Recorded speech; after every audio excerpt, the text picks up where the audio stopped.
Hippolyte Dalbise, bonjour. Bonjour. Vous êtes professeur à la Paris School of Economics et vous venez aujourd'hui nous parler des conséquences économiques de l'immigration. Alors première question, pour un peu cadrer le sujet, de quelle immigration parle-t-on?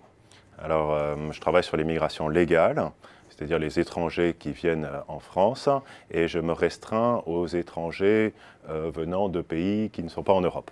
Donc, d'une certaine manière, l'immigration la plus politique, ça représente 200 000 personnes par an, la moitié pour des raisons familiales, un quart pour des raisons d'études, et le reste pour toutes les autres raisons possibles. Alors, quelles sont les conséquences de cette immigration sur l'économie? Alors nous, on évalue les conséquences de ces flux migratoires sur les grandes variables macroéconomiques en utilisant des modèles qui sont proches de ceux des banques centrales ou du FMI pour évaluer les conséquences des politiques économiques.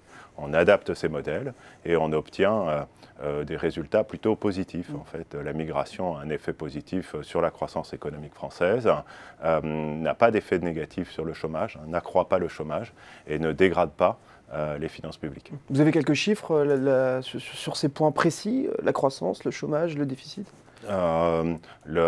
Ces types de modèles sont plus faits pour voir le signe, en fait, voir si les effets sont positifs ou négatifs. Ils peuvent se comparer de l'un à l'autre, mais les grandeurs absolues ne veulent pas forcément dire quelque chose. D'accord. Est-ce vous auriez des exemples concrets pour illustrer ce propos? Oui, parce que ce qu'on observe notamment, c'est que cette immigration familiale, et c'est assez rarement dit, cette immigration familiale a des effets positifs, contrairement à ce qu'on pourrait penser. Ce n'est pas seulement l'immigration de travail qui améliore la croissance française, mais c'est bien l'immigration familiale. Alors un exemple typique, c'est que, vous voyez, la personne qui est ici étrangère en France, si elle n'a pas sa famille, elle va renvoyer de l'argent dans son pays qui va être consommé dans le pays.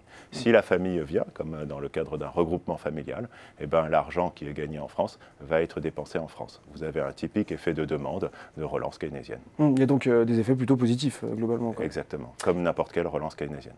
Eh bien, un grand merci, Hippolyte Dalbise, d'être venu nous parler d'immigration et économie. Merci à vous. Je vous en prie.